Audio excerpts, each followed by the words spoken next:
We decided to make a film without any script. The only idea would be, what is your life? The question would be, are you happy? Êtes-vous heureux? Alright, so the footage you're seeing is from a documentary called Chronicle of a Summer. These three psychologists went into the streets of Paris and asked everyone they saw the same question. Êtes-vous heureux? Are you happy? Me dit qu'est-ce que ça peut vous foutre? And that's me. So I'm actually making a documentary. So the year is now 2020, and there's never really been a more crucial time for this series, where we go across the world and ask people from all different types of backgrounds the same question. Are you happy? All in an effort to find the happiest person in the world. America. The highest one right You're now. pretty happy. Are you happy? Always. What makes you happy? Life, being black. Oh, I'm extremely happy. We should be happy just to be alive. You know, that's the important part. I feel like the environment around us is getting to the point where happiness is impossible. I just ran away from my view. Are you happy? Are you happy? Could this eternal question show us that we have much more in common than divides us? So with a couple of my friends, I've set off on a race across the world to ask the question we've forgotten to ask each other. Are you happy? I'm joined today by Atdhe Trepca. Atdhe is a director working in Los Angeles and New York, who has recently found the limelight due to his latest venture, Are You Happy? A documentary series where Atdhe goes up to strangers and asks some of life's most profound questions about happiness. Welcome, Atdhe. Thank you so much for joining today. Oh, thank you so much for inviting me. It's a pleasure. So I'll launch straight into the questions. And could you just give us a bit of idea of what this project is and how you came up with the idea and where it all started from? Yeah, so I am a filmmaker. I've been making films my entire life. From the moment I could pick up my parents' VHS camera, I just haven't put a camera down.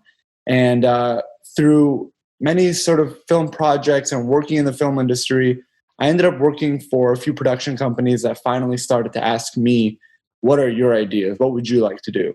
And this was an idea I had because I wanted to make a documentary where one of the main focuses was to capture a real and honest conversation on camera. And that's really difficult to do, to have an honest conversation with the presence of a camera. And I'd seen a documentary called Chronicle of the Summer, which came out in the early 60s, which was made by a psychologist, non-filmmaker, who wanted to go out into Paris and ask everyone he met that question, are you happy? So I saw that documentary. I knew I wanted to travel and go around the world. So I thought, let me make a documentary where I traveled around the world, immersed myself in various different cultures, and through it all, ask everyone I met the same question, are you happy? And that simple question has really taken me on the adventure of a lifetime. Well, yeah, please expand. Where has it taken you? Yeah, so I started the trip in Los Angeles. I drove straight through the United States, hitting almost every state in the US that I could. And everywhere I stopped, every person I ran across, I asked them that question. And I allowed them to guide the journey. One thing, as a filmmaker, we often have a lot of control over the story, but I knew going into this, I wanted the people I interviewed to guide the story. For example, when I was in Utah, I met a man walking in the street, and he's like, I asked him if he was happy, and he's like, if you want to know if I'm happy, see that girl down at the bus stop there? Ask her if I'm happy. And I was confused. I was like, all right, let me go ask that girl. Why not? So I go over to the girl and I'm like, are you happy? And she's like, yeah, I'm happy. And before she could even say anything more, the guy standing next to her was like, look, but if you want to find happy people in Utah, go to the sand dunes. And the sand dunes were like an hour and a half away. He's like, that's at least my happy place. So I'm like, okay, I signed up for this. So they're giving me the journey. The documentary then went to the sand dunes. I went to the sand dunes, and as soon as I get there, I swear I just lock eyes with this guy who's leaving. He's putting his ATV onto the back of his truck, ready to go. And I kind of look at him, I wave, and he waves back. I walk over. All this is on my YouTube, by the way. And I'm like, hey, I'm making a documentary on happiness. Can I ask you one question? Are you happy? And he just goes off. oh, I'm extremely happy. I was serving other people my entire life. The happiest people. I've had the most challenging times. Just drops of wisdom. And we're talking, and he's like, you know what? First, he asked me to put the camera down. He asked me who I am my entire life.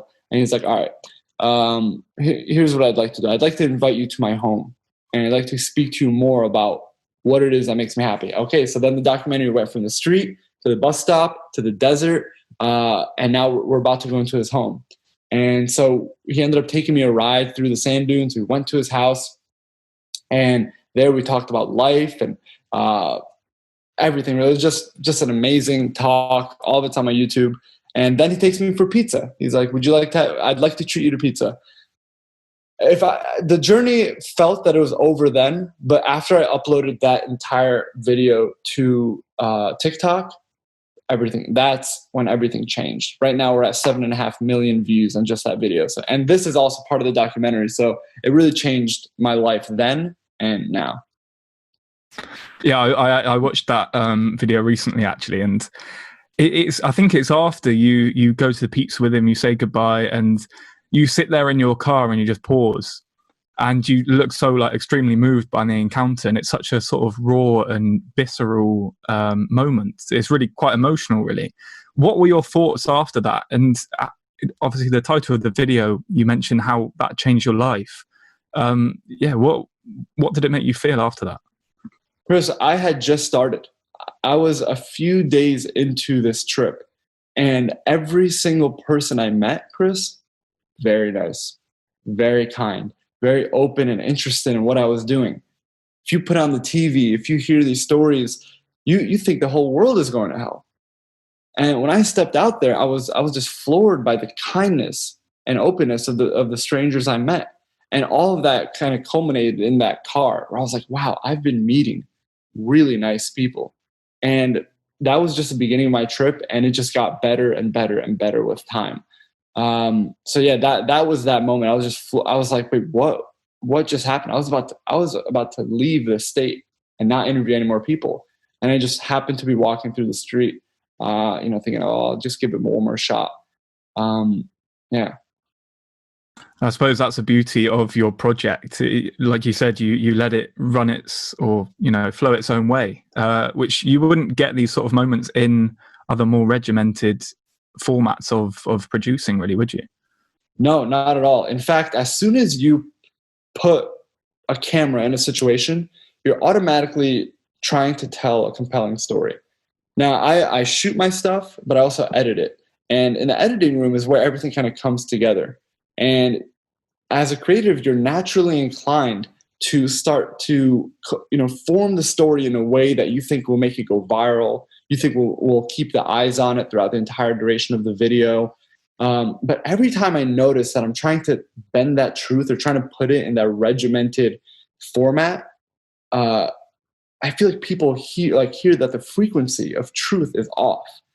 But whenever I just let it be, just allow, like whatever the adventure was that they sent me on, if I just edit it in that way and put some music that I think is fitting for that moment, cut out some dead air, but just keep it real.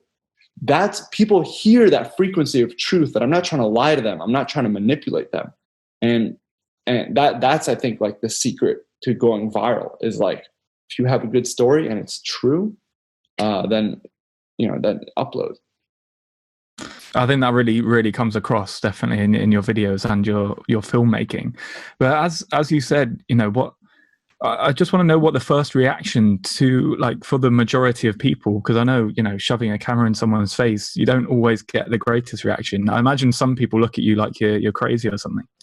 Right. Well, luckily, like, I try to ease into it. And I learned this kind of the hard way. At first I started like, hey, are you happy? And I have some of those videos too, but people started to like, they weren't mean, but they kind of like backed away.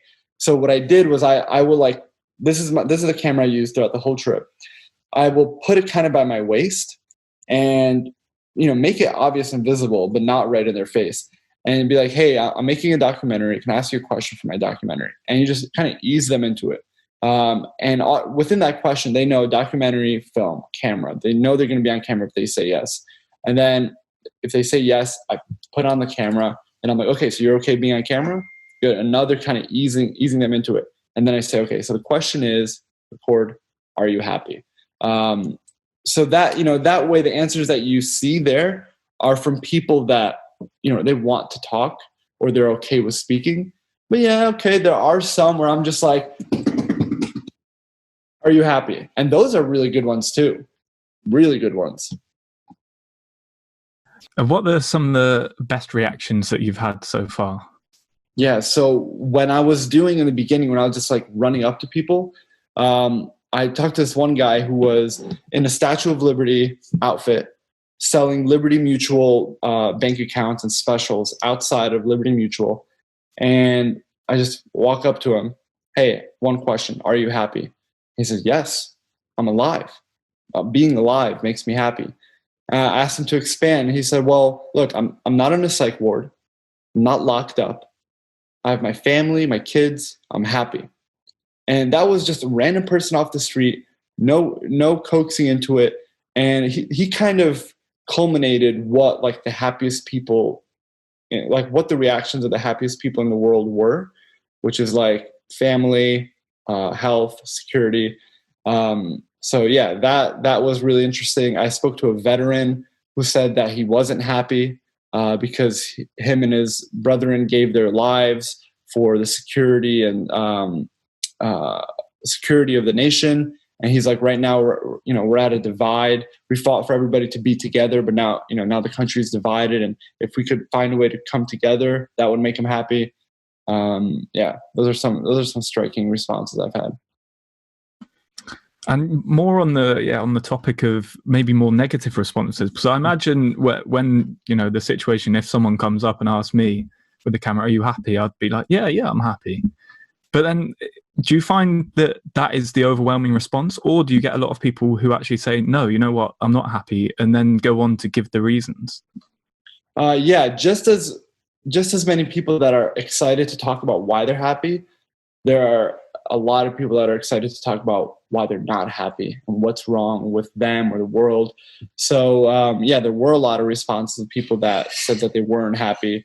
Spoke to somebody who's talked about, I was in Colorado, and at that time, marijuana legalization was mainly in Colorado only in the United States. So I was like, I have to talk to some people at a dispensary, somebody related to the marijuana industry. And I don't want to give a lot of happy people around there. Yeah, as you would think.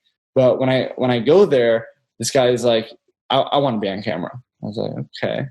And so talk to him, and he's like, no, I'm not happy. And we're living in a world where happiness is impossible. Look at the fish die-offs. Look at the environmental collapse. All this thing, and that was actually one of my first uploads. Yeah, that was a very fascinating answer as well. So, what is obviously you started this project with a mission. Like, what is the long-term mission of this? Is it just to sort of start a conversation around happiness and get everyone involved in that? Yeah. So the main goal, and at least what I'm trying to do on my YouTube channel, is I'm trying to find the happiest person in the world.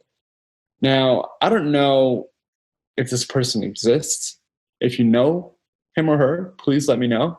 But the journey of getting there is interviewing everybody I meet and asking them that one question: are you happy?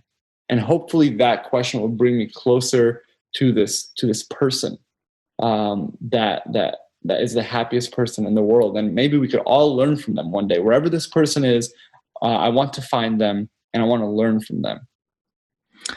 We had a talk by a chap called David Pierce, who actually talks about how some people are biologically sort of predisposition to be happier than others. So I don't know, maybe he's someone you might be able to talk to. We might be able to link you up. But yeah, I would love that. Yeah, definitely look at some of the talks. Personally, one of the happiest people I've ever met is a chap called Anders Sandberg, who is a neuroscientist from Oxford. But yeah, if I can try and link you up if you want to chat to him. But he's very interesting as well. He's got a huge amount to say. I would love that. And so, what's next with this journey? Like you said, you've traveled through the States. Are you going on to different parts of the world? Yeah, so the pandemic has made it a little bit difficult to travel. I'm a little nervous about traveling outside of the United States for fear of getting stuck in a country. But what's next is just continuing to grow the online following by uploading compelling content. I go out there every day and interview people here in the US. I actually, given the nature of this conference you have here, I did go to a positive psychology conference when I first started this documentary because I was like, okay, if I'm setting off on a search to find the happiest person in the world, I want to talk to the pros. I want to talk to the experts. And I asked them, are you happy? Are you happy? These experts, and like, oh, am I happy? Yes.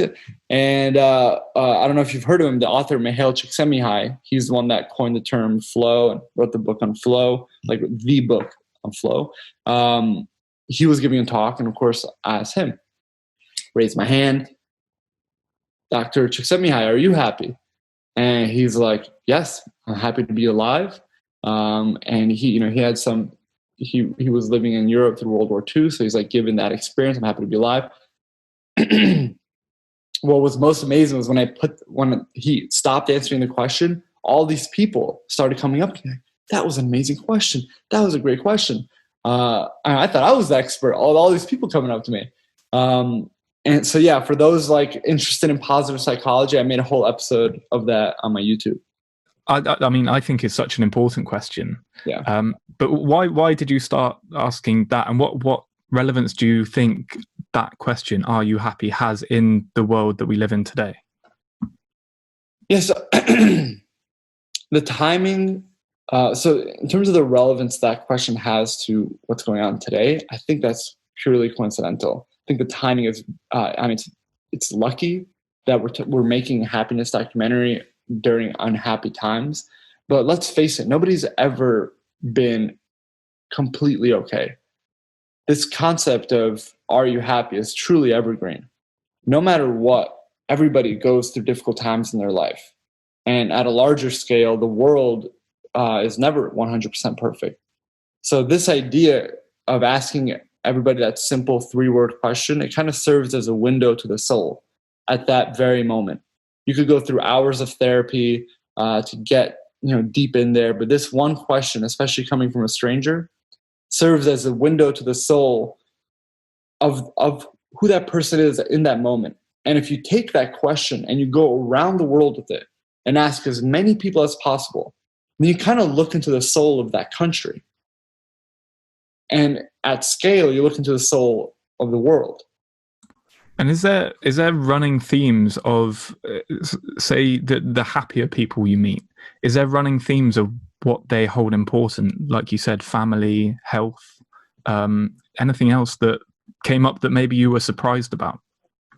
Luckily, yes, because when I was setting off on the trip to ask people that question, I was like, this is the bar graph is going to be all over the place. I'm not going to have any consistency, but consistency was a huge part of this experience. One of the most common, the common thread between the happiest people in the world was accepting suffering as a part of life and not allowing it to bring your entire life quality down. A lot of people, when I upload, they'll comment, oh, I wish I was as happy as that guy. Or what do I have to do to be as happy as that guy? Oh, my life stinks. I can never be like that woman.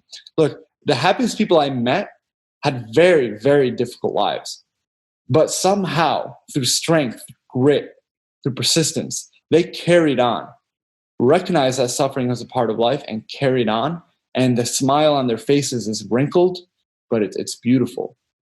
So I know you say, obviously, you're not a positive psychology expert or have any experience sort of studying it at an academic level, but I think what you're doing, does give you a certain level of sort of credence in this. But what advice would you give to people, take your experience of asking people, what advice would you give people to maybe be a little bit happier in their lives? Yeah, so this is like purely from the hundreds of interviews I've done. And also I go live with my audience an hour a day, every day. And so I get fielded these questions. How can I be happy? This is what I've learned, okay? It's so easy to get down about everything that's happening in your state, in your country, in the world. It's so easy because it's so readily available. So many headlines. Feel bad, feel bad, feel bad. But put the phone down. The world is too heavy for your shoulders to bear. I can't bear it. So as soon as you start saying, man, God, this politician just pisses me off, and your kids are in the room, dude, you are on the wrong track. Look, the truly important things in life is mom okay? Are the test results back? Who's picking up the kids from school? Is the laundry done? What's for dinner tonight? Are you going shopping or am I? These are the things that truly matter, and the things you could actually affect, and the things that you should be emotionally connected to.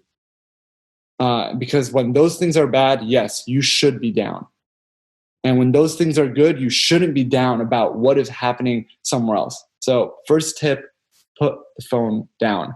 And enjoy the little things. Just the fact that you are able to wake up in the morning and have your feet hit the ground of a house and you're safe. You are officially in the top 1 percentile of the happiest people to ever live. To ever live. So yeah. No, I think like amazingly put. That's probably one of the best answers I've had to that question. And so as you say, I think a lot of the source of discomfort at the moment has come from really negative stories in the media. You see it every day. It's just negative story after negative story. Do you think there's a better role for the media to play where they can start to introduce more positive, even like one positive piece of news or something like that? Do you think there could be a responsibility of the media to help not just promote sort of negativity the whole time?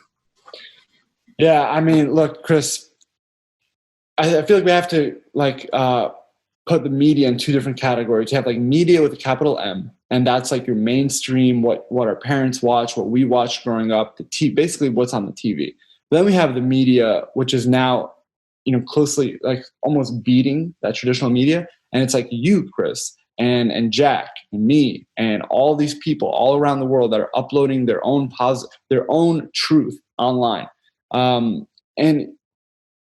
I think that they don't have an incentive to put out positive material, like a CNN, a Fox, whatever it is. They don't have the incentive because, in journalism, I also studied journalism. I'm sure you've heard the expression, if it bleeds, it leads. People inherently are attracted to conflict. They don't like it, but they're attracted to it. And what, they're incentivized to only put divisive, conflicting information out there, only that.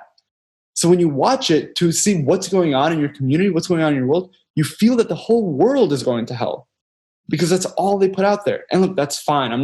No despair. I'm not like, oh, that darn fake news media. Look, they got their own thing. I got my own thing. What I tell my audience is like, there's so much manipulation happening between these four walls that it's like, don't emotionally connect to any of it. The good, the bad, because as soon as you are in these four walls, you're automatically trying to compel the audience.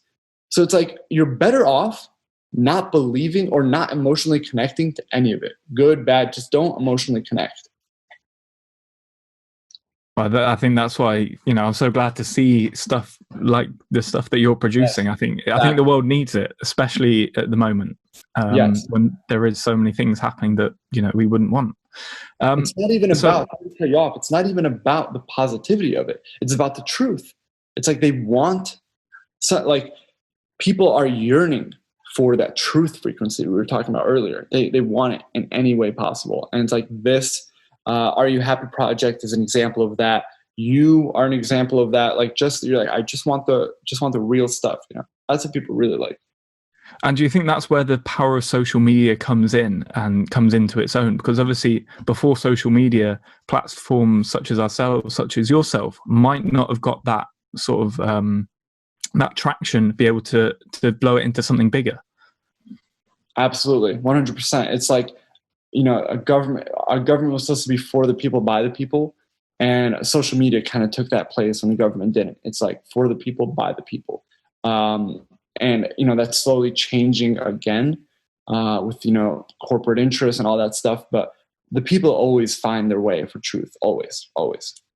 How has asking the question, "Are you happy?" How has that changed you? That's a great question. I feel like I'm still on the journey. I've just become more appreciative of what I have. I didn't realize how lucky I was. I always knew I was very. I always knew what I had was rare. I have a great family. Luckily, I'm healthy. Just like waking up in the morning and being able to do what I love, that is very, very rare. So just being much more grateful for everything I have. And finally, just one last question that we ask everyone, but I'm sure you've been asked this many times. Are you happy? I do get that question a lot. I try to answer in the present moment. I am happy, very happy. I'm happy to be speaking with you, happy to have this platform, happy to have this opportunity, happy to speak about my experience, happy to be in a safe home, in a safe neighborhood. Everything's okay. Got a garden outside. Can go harvest some fruit. It's all good, man. It's all good, Brilliant. Well, I'm glad to hear it. And where can people find out and follow your work and keep up to date with what you're doing? So we'll get there, but don't think you're getting away scot-free either, Chris. I travel around the world and ask everyone I meet one question. Okay. So are you happy? I'm glad someone's asked me a question finally. I've been waiting for it the whole time. I am definitely happy. I am. I think with the current situation at the moment, with everywhere going into lockdown, it's been almost a global reset of people's values, and I think that's definitely been the case for me. I was living not by myself, but with a fair number of people in Oxford in the house, and I was always toing and froing between places. And for lockdown, I came back home and lived with my family again, which I hadn't for a while.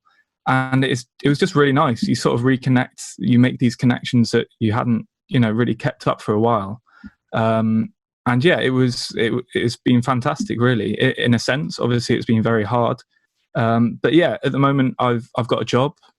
My family are all happy and healthy, and I'm enjoying what I do. And I can't ask for much more in life. So yeah, I'm definitely happy. Amazing. So if you want to follow my journey, find out more about me and who I am and where I'm going, check out my YouTube, youtube.com/areyouhappy. If you want to get a sense of who the people I interview actually are, just the raw interview with that person, that's on my Instagram. It's @areyouhappy, 3 P's. And then TikTok is where we have our largest audience. If you're on TikTok, just look up Are You Happy and you'll see us there. Okay. You've got a personal website? Oh, yes. The personal website is my name, Atdhe, Trepca.com, but it's also linked in, it's linked in my bios. So you can go there and see my other projects, other films and ads I've directed. Well, thank you so much, Atdhe, for joining us today. It's just an incredible project that you're doing, and I'm going to definitely keep up to date with it. So thank you so much for joining, and good luck with everything in the future. Chris, Jack, thank you so much for the opportunity. I really appreciate it. Have a good day, all right?